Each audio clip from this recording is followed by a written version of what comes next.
Suddenly realised I should really have filmed something about this. I've just done an intro to a video, mainly just content warning. Anyway, you'll have probably seen all that by now.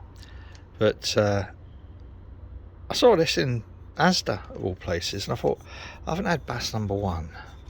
As they calling it a pallet, what we used to call a light owl. Go for a light owl. And do you know, it's not right bad as far as it goes,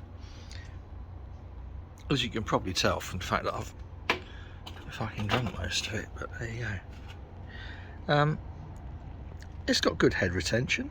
It's got a bit of lacing on the glass. It's got a nice colour, and it's got a nice bitterness to it, but it's rounded, quite malty, rounded. It's got a lovely finish. So yeah, look at that. Bass number one.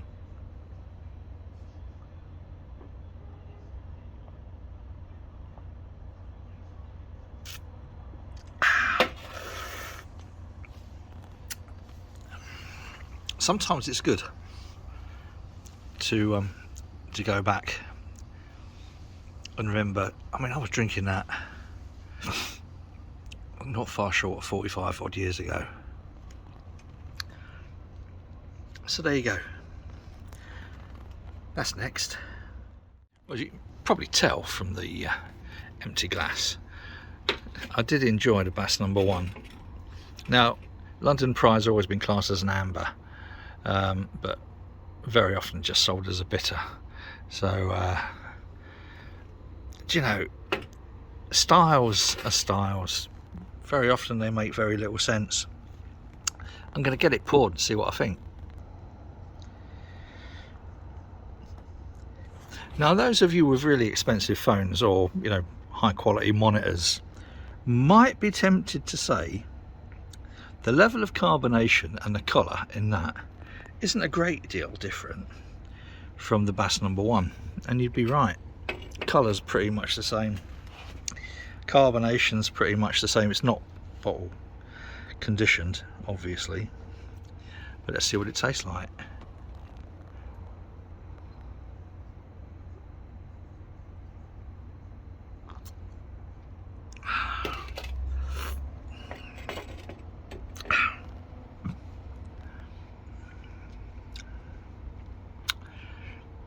Yeah, it's got a bitterness, it's got a maltiness. Yeah, it's as I remember it.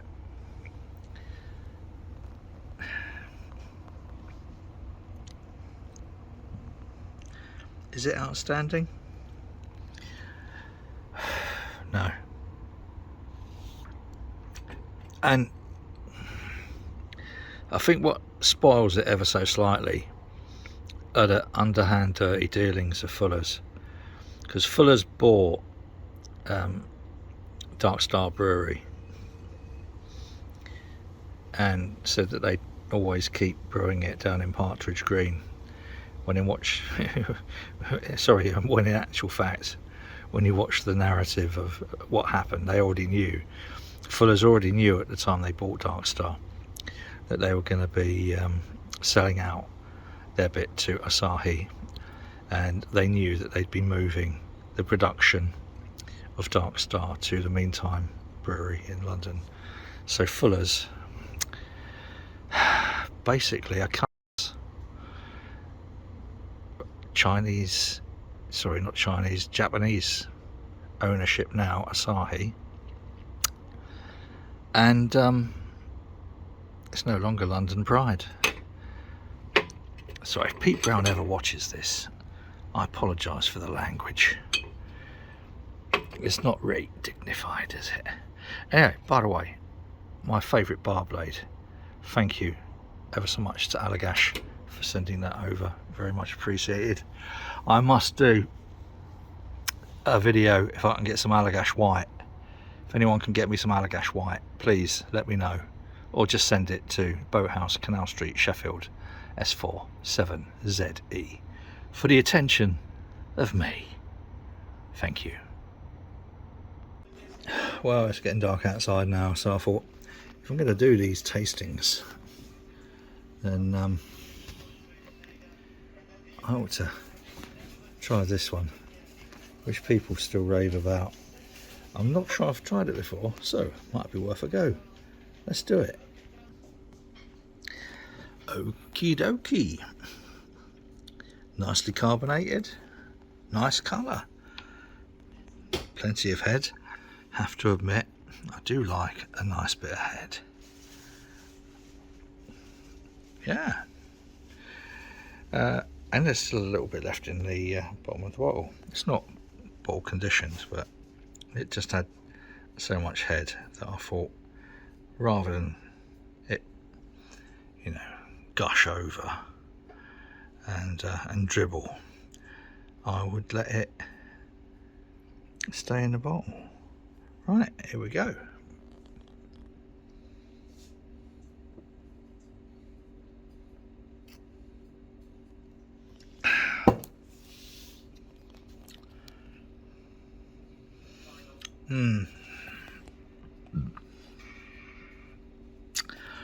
Well, it scores the same really as London Pride and Bass number 1. It's not outstanding. It's a good old-fashioned, whether you want to call it an amber or a pale, or even what we used to call it was a light ale. You go into a pub, you say, "Can I have a light ale, mate?" Yeah, nothing wrong with it, but is it something that I want to try brewing? I don't know. I'm probably going to go my top of, well, not even pales, if we're talking about bitters, which is probably wrong after having just tried an amber and 2 pales. If I want to go for bitters, I'm going to go for something like Andy's Moss and Dragon,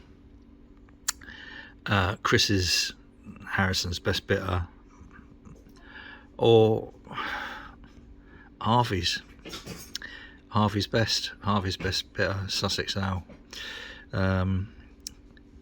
Richard Williams sent me one of his slants, which I've got in the freezer. Not in the freezer, in the fridge, with some inert protection on it. Hopefully that's a better yeast than the one I got from Brew Labs. I don't think the Brew Labs one was wrong, I just think I didn't really keep it very well. But I don't think any of these. I might have got a Bass number 1, just as a pale, as a light ale. But yeah, I mean, this is all right. Don't get me wrong. I think it's about £1.50, something like that. Which is, I don't know. It's okay, but it's not what I want to be brewing.